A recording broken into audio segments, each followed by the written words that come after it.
น้ำบ่มีหยังกะเมื่อพุ่นนั่นลำบากแห้งไงดิบ่โดยลำบากแห้ง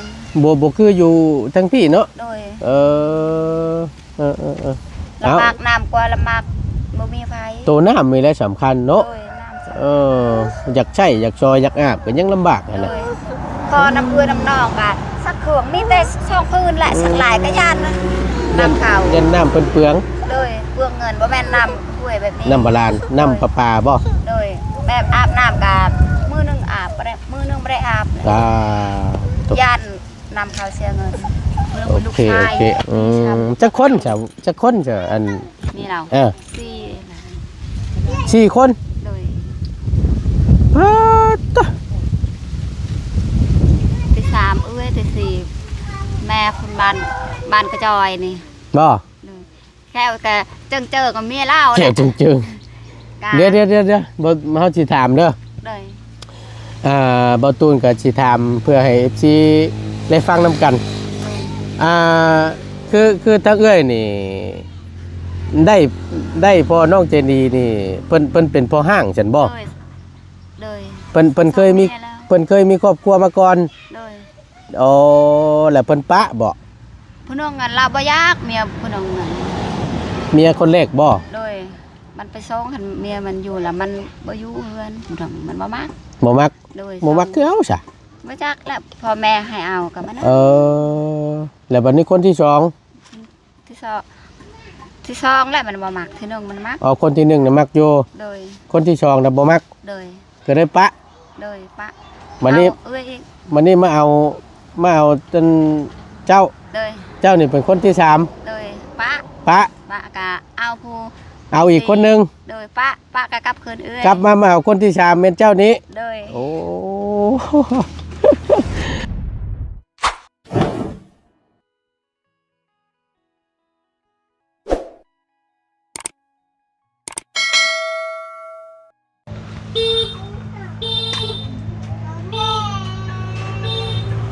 ยอมหับเลยพี่น้องเลยตั้งแต่เศร้ามาเนี่ยกุ๊กกัวอยู่แม่น้องใจดีเนาะถ้าเตรียมสถานที่ไว้จะสงสัยเราก็สิล้อถ่ายนี่แหละเนาะเพราะว่ามันสะอาดเนาะยอมหับว่าดุอยู่ได้พี่น้องเนาะเป็นบัตรทีปะโอ้หน้ามุมหน้าเมาเราก็ได้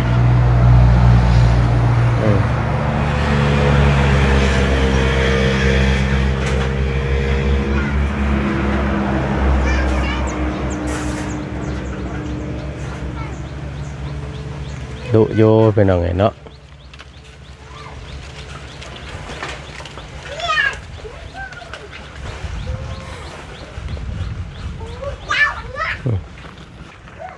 ก่อนอื่นพี่น้องเลยกราบสบายดีและสวัสดีเด้อพี่น้องเด้อสบายดีกันเบิดสู่คนเนาะบ่ว่าสิอยู่ในและกระต่างประเทศก็ยินดีต้อนรับเข้าสู่ช่องประธานป้องชาแนลคือเก่าเนาะนำเสนอโดยประตูนเด้อพี่น้องเด้อเนาะมาอย่างนี้บาดคือจังหวะเอานั่นเฮ็ดคักแท้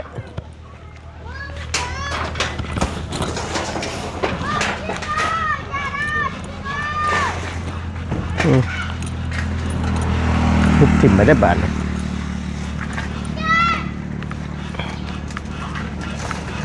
เราจูดมันให้มันใหม่เบิดแล้วเอาขี้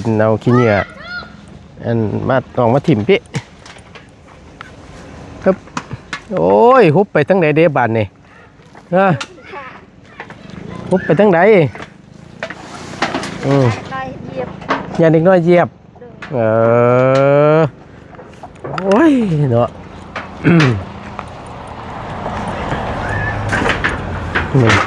เอาน้ำมาหมดเอาบ่ได้บ่เอ้ยแปนแน่นี่ต่อให้มันแปนน้ำโอ้เราเสียจะแปนนี่เนาะเฮ้ยจังซี่ก็เป็นตะยู่ได้นี่จ้าเลยเบิ่งไม่ตึกฮะ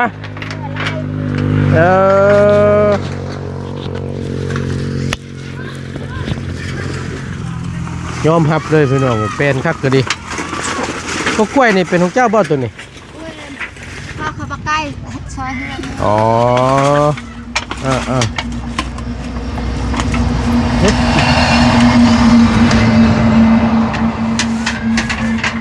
นึกว่าเฮ็ดหยังสิดอกเรายันเด็กน้อยเจี๊ยบเรา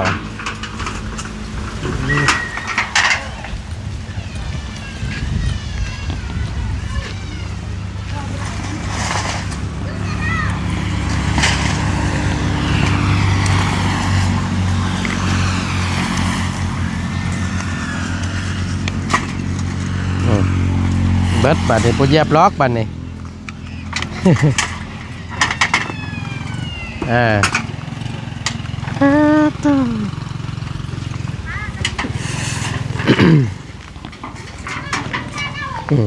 เรียบร้อยบัดนี้เนาะโอเคเอาพี่น้องไงคือจังซี่เนาะคือนี่พี่น้องเนื่องจากว่าซื้ออย่างโน้ทางง่ายเราอันนี้นี่ไม่ผ่ากระตาดเนาะผ่ากระตาดแอมเพื่อนของทางแม่น้องเจดีนี้ลำที่ตั้งพ่อใหญ่ตั้งอาจารย์เล่าซื้อมาให้ ขอโทษขอไปอะไรมันซื้อมาให้แล้วบัดนี้แล้วมันเหลือพี่น้องเนาะผู้ที่ว่าตั้งอ้ายเล่าเที่ยวมาซอยตอกซอยจับซอยบายนี่แหละมันเหลือแล้วบัดนี้เราอยากขอน้ำปู่น้องนี้เนาะจะขอน้ำแม่น้องเจดีนี่ว่าเป็นไปได้อยากขอไปแอมเพื่อนได้บ่เราอ่ะเพื่อนเรากะเวลาฟ้าลงฝนตกแล้วฝนมันสาดเขามันเปียกเบิดเราอ่ะแล้วก็เลยจังแม่น้องเจดีได้ว่า ขอน้ำประจานเล่าเด้อเนาะแต่รู้ว่าจังอาจารย์เล่าว่าได้ไรเนาะเดี๋ยวถามมึงอันแม่น้องเจดีก่อนอันโอเคให้ตั้งเอ้ยแล้วแล้วคุณพี่น้องเพราะว่ามันเดืออยู่2แผ่นเราอ่ะเพราะเพื่อนน้องเจดีเพิ่นนี่ก็เพื่อนแม่น้องเจดีเพิ่นนี่ก็เรียบร้อยแล้วพี่น้องเนาะถือว่าได้ซ่อมแซมแก้วเช็ดชิดเนาะถือว่าโอ้ยเนี่ยนาดีกว่าเก่าพี่น้องดีใจทั้งหมดต้นก็ได้ที่มีผู้รักผู้ใหญ่เพิ่นได้ยืนมือเข้ามาซอยเนาะ ยืนมือเข้ามาซอยสดซอยทางครอบครัวของน้องใจดีเนาะได้ผู้ได้คนกันนี่แหละพี่น้องไงเพราะว่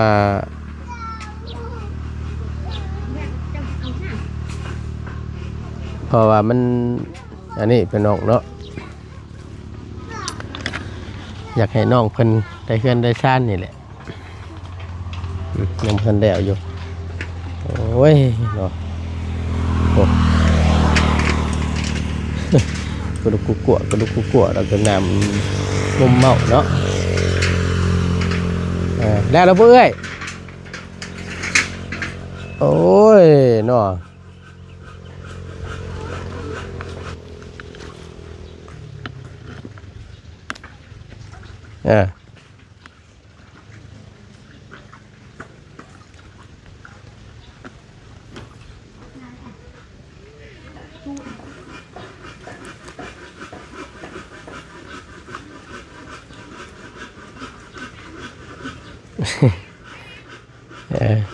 ยิ้มไปเปื่อยแม่ยังในยังน่ะเบิ่งหันเบิ่งดูเมื่อยเราก็ได้เอาพอดีแล้วเดี๋ยวไปนั่งโอ้ล้มพุ่นละเนาะเรื่องพากระแตะนี่เราฮ้อนบุตรีได้แหละเนาะเป็นวัดพี่น้องกันแถวนี้กันป๊าดสังกะสีคือบ่ไว้ขายน่ะเอ้ยฮะเอาไว้ขายน่ะตัวนั้นกะขายก็ได้คือกันเราอ่ะได้เนาะเวียดก็เอาบ่ ฮะ เวียดก็เอาจังซี่ จงเชียวเต้เหรอวะเวียดนะเพิ่นบ่ได้เคยมาซื้อเถื่อบ่ซะ บ่ จงเชียวแท้จังกะสีแบบขี้มงขี้เมี่ยงจังซี่อันน่ะเฮ้ยเนาะ ใช้พอเจ้าไปใช้มื้อนี่ พอเมื่อบ้าน พอเมื่อบ้าน เลยกินสบานมื้อนี้กินหมู มื้อนี้ เลยมาแต่กินละเช้านี้ มื้อเช้านี่มาแต่กิน เลยร้านเหล้ามาแต่ทำเฮ็ดเวียกกะเราเห็นกะเราเอิ้นกะเรากลับ เออ ร้านเคยกับร้านลูกเอ้ยนั่น บ่ เลย ผู้หนึงในร้านเคย คันมีเวียกไปเฮ็ดอยู่เวลาเชื่อไปรับจ้างกับเขาก็ไปคันบ่มีเวียกกะมันมา เออ รถเขานี่ได้ไปกะรถร้านเองไปมาแต่เพิ่นทำเวียก ผู้ร้านนั่นบ่ เลย อ๋อ แต่บ่ได้รถร้านเนาะได้เห็นรถร้านมากะอยู่เฮือนแล้วบ่มีรถไป อ๋อมันมื้อนี้นั่นเพิ่นอันนี้บ่เพิ่นจ้ำหมูซั่นบ่ เลย กินฮีด เช้านี่ กินน้ำสาบาน เลย กินแล้ว เลยเช้านี่กิน เช้านี่ เลยคันบ่ได้กินแล้วไปบ่ได้ อ๋อ คันกินแล้วก็ไปได้ ไผผู้เป็นคนเฮ็ดให้บ่ขอโทษน้ำในอันน้ำสาบานนี่ ทางนั้นคนในบ้านนี่ คนในบ้านนี่ เลย เพิ่นมาสูตรมาหยังข้างนี้บ่ บ่กินซื่อ ยันว่าแบบทำพิธี ๆเลย สูตรนู่นนี่นั่นแล้วจังค่อยกิน แบ จัง บ ซี่ นั้นกับกินแบบนั้นกับแบบว่าเผ็ดกันคักแท้กินแบบนั้น อ๋อแบบสูตรแบบหยังอันนี้บ่ โดยแบบ ถือว่า นี้ พิษ ก็กินธรรมดา กินธรรมดาซื่อ โดยแบบฮิตคอง ๆอ๋อ แบบว่ากินแบบนั้นเขาหน้าเขาบอยนั่นกะตายสิตาย บ่ โดย มีบ่ เขายำข้าวสาร เออ โดยแบบเขาเผ็ดกันบัดญาติเล่นญาตินั่ง เออ แบบนี้นะเขากิน อืม ไม่ได้เผ็ดหยัง บ่ โดย ว่าง่ายกินน้ำชาบานนี่ก็คือแบบว่า มาลองมาอยู่นี่ มาอยู่นี่มา ฮิตคองแต่พ่อแม่ หิดคลองซื่อ โดย ๆอ๋อเป็นธรรมเนียมนะว่าล่ะกันเนาะ โดยแบบน้องก็มาอยู่นี่ก็เอาเมียแบบเปรียบแบบเอากองหมีก็น้องก็ได้กินกองหมีไม่ได้กิน บ่ โดย เออแต่ก็กินน้ำซื่อๆนี่ติ โดย อ๋อเออเพิ่นถือแนวนี้พี่น้องเอ้ย มาอยู่เพื่อนผัวก็ไม่ได้กิน อืม แบบมาอยู่นี่แบบมาอยู่บ้านนี่ โดย ก็กิน ต้องกินเนาะ โดยบ่ได้กินก็บ่ได้ มันเป็นหิดคลอง โดย ที่เคยเฮ็ดกันมา โดยสัตว์ชื่อก็เขากินแหละ เออ ของบ่ได้กินก็บ่ได้อยู่แหละ บ่ โดย ถ้าว่าบ่กินบ่เฮ็ดนี่แม่นบ่ได้อยู่ โดยแบบก็คนเขาบ่ฮับแล้วคนบ่ดีแหละ อ๋อ แบบคนบ่ดีก็ตามอะเขาฮับฮู้ เออ ก็เขาฮับแหละ เออสิว่าง่ายๆถ้าสมมุติว่าอ่า แบบ คือ แบบบ่ย่านเนี่ยคนในบ้านในเมืองนี่ อืม บ่ได้กิน สมมุติว่าขึ้นคือว่าขอโทษนะคือน้องใจดีเพิ่นได้ลูกได้ผัวนี่ก็ผัวเพิ่นมาพี่ก็ต้องกิน โดย อ๋อ ประการนั่นแหละ จ้ำหมู โดย แล้วก็กินน้ำเนาะนี่หยังบาดนี่เฮ้ย กินนม หิวนมและบาดนี่อยากแล้ว ปัดป่ะ กินบ่ขนมฮะกินบ่ขนมกินอยู่บ่บ่ตูนซื้อขนมมาอยู่รถพุ่นพี่น้องเอ้ยเดี๋ยวสิไปเอามาให้กินบ่ขนม กินอยู่ เอากินนมก่อนนะเดี๋ยวไปเอาขนมมาให้เด้อไปเอาขนมมาให้เด้อกินนมตาเด้อ นมกินนะ อันเพิ่นชื่อหยังบักขี้ได้ มักกะแระชื่อแท้ปักพิมพ์แต่ ชื่อพิมพ์ โดยหลายคนนั่นแหละก็ชื่อนั่นแหละ อืม เห็นมันขี้ลายกว่าหมู่ เงินขี้ได้กูโม โดย บ้าบัดเราใหญ่มารอก็มีได้ เขามันนั่นแหละ โอ้นั่นแหละแปลว่าขี้ได้เนาะ โดย บ่เบาขี้ได้ ว้าวเราเนาะวันใหญ่มาโยผู้ชาวติดเราเป็นเซได้อฮะเนาะรออยู่ได้ แบบตลอดเลย อืม เห็นยังก็บ่ได้ อืม ปลูกมันกับปลูกกับมันอะไรหน่อยเดียวนะ อืม จะดีกับไปโรงเรียนพัวกับไป เฮ็ดเวียก โดย อืม ลูกก็บ่มีใครเอา บ่ติแหละเนาะเฮ็ดได้ซะก็หาบกระบุงค้อนกระต้าแหละไปให้ไปชวนก็ได้ นี่ติพัวอยู่น้ำขันพัวเมื่อเฮือนมันก็อยู่ซองแม่ลูกนี่แหละเฮือนเพกะบ่มีไผแบ่งให้แหละ มันขาดเสาหลักเนาะ โดย บอกง่ายๆมันบ่มีผู้ชายนะพี่น้อง บ่มีผู้ชาย บ่มีผู้ชายพาเฮ็ดพาสร้างแต่มันจักยาก กะเฮือนเพเฮือนลมกะไปนอนอยู่เฮือนชาวนาแพ พอสามารถไปนอน ซ้ำแม่ลูกเดี๋ยวนี้ไปนอนห้องงานกะชอบแม่ลูกไปนอนอยู่เฮานี่แปะพัวแป้งได้กะได้อยู่ อาตู้น่ะเนาะโอเคแล้วบ้านนี้แน่นนาแล้วย่านแต่เสามันแหละบ้านนี้ เลย อยู่ได้หลายปีเติบได้นี่เปลี่ยนไม่เปลี่ยนอย่างเปลี่ยนพวกกันนั้นเบิดแหละมีแต่ว่าหาคุดลักอีก นี่บัดพัวอยู่น้ำบัดบางเทื่อมันเมื่อเฮือนมันกะคือก้าวอยู่ผู้เดียวแหละ เมื่อหล่นได้บ่ซะ บ่เปียว้าวซื้อๆแบบคันพัวเมื่อเฮือนกะซ่องแม่ลูกนั่นแหละอยู่ซ้ำแม่ลูกแหละ สมมติว่าเมื่อใดพัว จะเมื่อเฮือนมันทอดบานมาได้ทอดอายทอดแม่ กินฮอ มั ด น พ่อกินฮอดแม่ โดยอยู่นี่กะ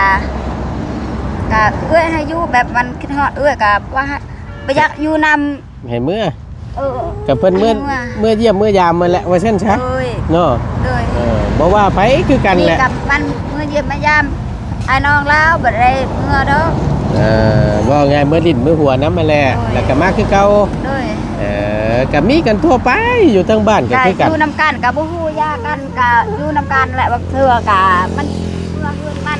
บักเทื่อกะมันอยู่นำบ่ฮู้จักใจเรากะอยู่สองกับลูก เนาะว่ายากแท้เห็นว่าก็บ่ฮู้จักใจเรา เลย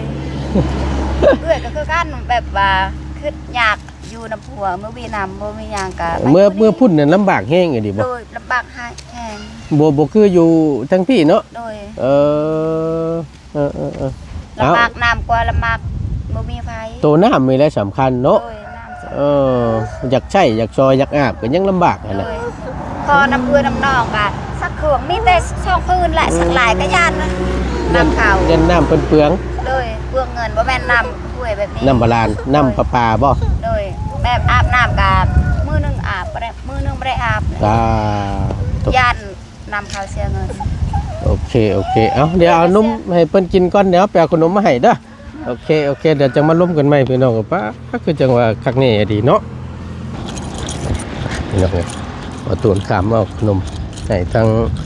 มากำเพิ่นก่อนเนาะครับฟังแล้วเว้าเดี๋ยวคือสิแม่นชุดยอดได้เลยเนาะพี่น้องเรื่องในการลำบากน้ำในใส่ซอยมันโมมี่นะพี่น้องเนาะมันหลดยากปกติเราตัวนี้บ่ตูนพอเข้าใจอยู่เพราะว่ามันเรื่องน้ำเรื่องในเนาะอิ่มแล้วบ่กินจี้นะอิ่มแล้ววายบ่าวสิได้ว่าซั่นเนาะเอาหนุ่มนี่ชื่อมาต้อนเฮ็ดได้เอาเอาจักควมแล้วบาดนี่เนาะนกมือไปแล้วบาดนี่ ไปกินเราโอ้เคยได้กินน้ำพี่น้องเพิ่นก็มาต้อนตัวก็ซื้อมาฝากมาต้อนนั่นแหละเนาะแต่ละเทื่อก็ได้อันนึงบางเทื่อก็บ่ได้ซื้อมาต้อนก็มีบางเทื่อก็ได้มันลดลำบาก ในการที่จะใช้ชีวิตอยู่ในบ้านครัวนี่ฟังแล้วเว้านี่ก็ป้าตัวน้ำในไปใส่น้ำพี่น้องกับยันเจียวเสื้อผ้าไปซักนี่ก็พื้นหนึ่งสองพื้น ผืนหนึ่งสองผืน เลยตักน้ำมาตักแต่สาวก็ตอนแรงก็ไม่ได้ตักก็ตุกน้อย บ่ไปให้ใส่กระตุกเลยนะ เลยน้ำอึดเลย น้ำมันอึดอยู่บ้านใดก็บ้านผัวเจ้า บ้านห้วยหอก บ้านห้วยหอก เลยเขาก็อยู่ในไก่น้ำก็เขาได้น้ำเขาก็อยู่ไก่น้ำก็ไม่ได้เลย กะว่าเพิ่นอยู่ในมันใกล้ๆน้ำเนี่ยเพิ่นไล่น้ำใส่เนาะ เลย แต่เฮาปัดอยู่ไกลบ้านนี่ไกลน้ำแน่ อยู่ไก่ในพี่น้องก็เขาได้เงินเขาใช้ได้แบบนี่ไม่ได้เงินก็อาศัยนำเข้าก็นึง3,000 30มีเงินเกิดอาศัยใช่ก็ขาดเครื่องแต่ไปใช้ลายก็พี่น้องก็เงินหลายก็ย่าน เขายันบ่มีเงินจ่ายน้ำเขา เลย มันลดเนาะลำบากแล้วนั่น แม้แต่อาบน้ำก็ยังมืออาบมือบ่ซั่นบ่ เลยลำบากซักนี่แต่ซักคนลูกพื้นหนึ่งสองพื้นแต่ก็ อืมมันยามเฮาไปอาบนี่ก็ยากอีกเนาะ โดยยามพ่นคล้ายๆแน่ ยามฝนน่ะใครแน่ ยามพ่นโดย อาศัยฝนน้ำฝนมันตกนี่เนาะ โดย เออ ใส่แต่น้ำพ่นนั่นยามพ่น ถ้าว่าคือช่วงแรกแนวนี้เนี่ยมันยากลำบากแฮง โดยลำบากแน่ เออบ่คือทั้งพี่เนาะ โดย ถ้าว่าทั้งพี่เนี่ยแค่ในน้ำในมีไส้ไหลตลอด โย ซัก ตลอด เสื้อผ้าเนาะ โดย อาบน้ำอาบในมันก็สะดวกสบาย โดย อืมอยู่พุ่นรถจังเป็นยากเนาะ โดย เฮ้ยพี่น้อง เป็นพวกไปอยากอยู่น้ำกะยากันแหละ อืม มันก็อยู่น้ำบางเทื่อกะมันก็ทอด ลูกมันก็ทอดแม่มันกับมันเมื่อบานบางเทื่อเมื่อบานแหละ อืม ใจเราคู่คือกัน อืมก็อันที่ว่าอืม ตระไป อันที่ว่าอันเพิ่นนั่นมีครอบครัวมันตะกี้นั่นลูกเพิ่นมีจักคน ผู้นึงอยู่น้ำแม่เรา คนหนึงโอ้ผู้หญิงหรือผู้ชายนั่น ผู้ชายผู้นึงผู้นึง มันสรุปแล้วสองคนได้นี่ ลูกสาวเนี่ยไปทำงานอยู่เมึงอยู่เป็นจันทน์แล้วลูกสาวกกเรา อันผู้ที่ว่าอันเรา กกเรา ที่ว่าเราอันปะจากเจ้าได้ไปเอาอีกผู้หนึงอ่ะได้ เอาอีกผู้นึงเป็นลูกชาย จักคนจักคนจะอัน นี่เรา สี่ 4 คน โดย ปาดตะ ที่สามที่สี่แม่คนบ้านกระจอยนี่ บ่ แค่แต่เจอกับเมียเล่า เขียวจึง กา ๆเดี๋ยวบ่มาเฮาสิถามเด้อ เลย บ่ตูนก็สิถามเพื่อให้ FC ได้ฟังนํกัน คือทั้งเอ้ยนี่ได้พ่อน้องเจนีนี่เพิ่นเป็นพ่อห้างฉันบ่ เลย เพิ่นเคยมีครอบครัวมาก่อน เลย อ๋อแล้วเพิ่นปะบ่ ผู้น้องกันเราบ่ยากเมียผู้น้องนั่น เมียคนแรกบ่ เลยมันไปส่งคันเมียมันอยู่แล้วมันบ่อยู่เฮือนผู้น้องมันบ่มัก บ่มัก เลย บ่มักคือเอาซะ บ่จักแล้วพ่อแม่ให้เอากับมันนะ แล้วบัดนี้คนที่สอง ที่สองแล้วมันบ่มักที่หนึงมันมัก อ๋อคนที่หนึ่งน่ะมักอยู่ เลย คนที่สองน่ะบ่มัก เลย ก็ได้ปะ เลยปะ วันนี้ เอาเอ้ยอีก วันนี้มาเอาจนเจ้า เลย เจ้านี่เป็นคนที่สาม เลยปะ ปะ กะเอาผู้ เอาอีกคนหนึง เลยปะกะกลับคืนเอ้ย กลับมาเอาคนที่สามเป็นเจ้านี้ เลย โอ้ โอ้ยพี่น้องเอ้ยทั้งหมดตุนก็คิดว่าเจ้าน่ะได้พ่อน้องเจดีน่ะคิดว่าแบบผัวว่าวโสด มาเอากันเลยสินะ อ๋อเพิ่นเคยมีครอบมีครัวมาก่อน เลย เคยมีเมียมาแล้ว2 คน เลย อ๋อ ผู้นึงอะปีนึงมันเอา เออ แต่มันไปให้มันไปย่างกับเดียวมีแล้วมันบ่ได้ไปแล้วมันบ่มัก เออหาทางย่านะนี่ทางเลิกนะนี่ เลย ตว เมียผู้นึงเงินเรามักได้ลูกสาวก็จะดีแหละ คนใดลูกสาวน่ะเมียคนไหนเมียคนที่3ที่4ป่ะ ที่นึง คนที่1 เลย เออ ลูกเป็นสาว ลูกเป็นสาวเลยจักปีแล้วนะคน ลูกเราได้แหละอายุ ช้ำบ่ก็มี 89ยายได้ซ้ำก็ตั้งจริงนะ เออตัวอย่างนี้นี่เนาะพี่น้องเอ้ยก็หลายเมียแต่เนาะเดี๋ยวมาสิถามเพิ่น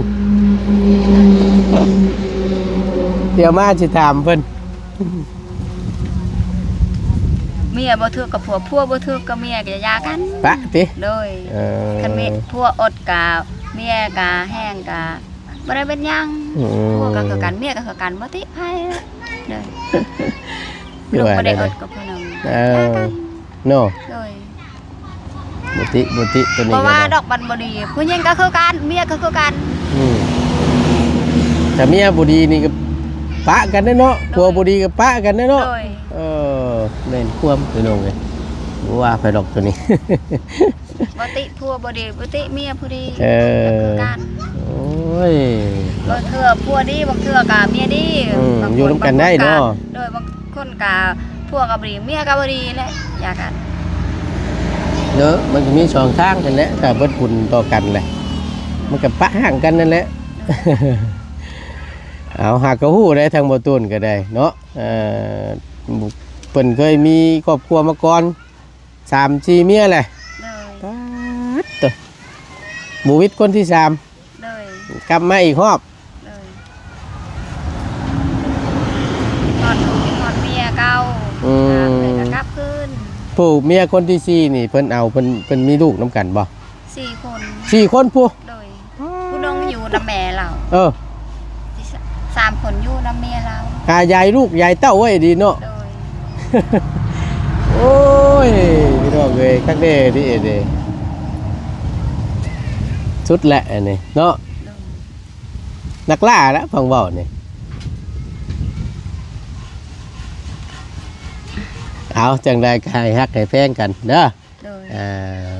มีหยังก็อดเอากันนั่นแหละเนาะให้เบิ่งแย่งกันนั่นแหละลูกเต้าก็ใหญ่ อยาก แล้ว เป็น เด้ เทินเป็นชานเพชรกา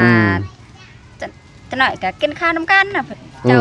ดาวค่อยได้จากแล้ว บ่เฮ็ดแล้วนั่นน่ะเนาะอดเอาเด้อ เลย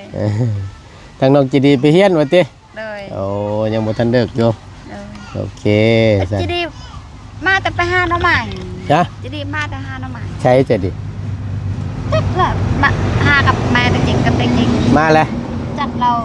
มาแล้วบ่ มาแล้วจากเดี๋ยวนี้จักเราไปใส่ เอาบ่ได้ไปเฮียนบ่ เบิ่ง เพิ่นไปหาหน่อไม้ โดยมาแต่หาน้องใหม่เลย อยู่ทางใดเด้บาดนี้เนาะ โดย โอเคพี่น้องเอ้ยไปชั้นบัดนี้เฮาขอตัวล่ำลาก่อนเด้อ โดย จังใดก็สู้ๆเป็นกำลังใจให้เด้อ ได้ อยู่ดีมีแห้งสบายดีเนาะ สบายดี โดยเช้าเมื่อยไงเราเห็นน่ะพี่น้องไอ้แปลนเติดอยู่ยันตอนแรงไงยันบ่เดือเด้อแถวนี้เราอันนั้นนี่เนาะถือว่าความสะอาดเรียบร้อยเนี่ยมันโอ้ยอมรับเลยพี่น้องเนาะไปถ้าพี่น้องตั้งใดก็ตั้งมาตุ้นก็ขอบบุญขอบคุณในไลน์ขอตัวจบคลิปปิดคลิปลงไว้เพียงจำนี้ก่อนเนาะอยู่ดีมีแห้งร่ำรวยเด้อพี่น้องเด้อเนาะเบิดสุขุสุคนสำหรับคลิปนี้ไปแล้วสบายดีเด้อ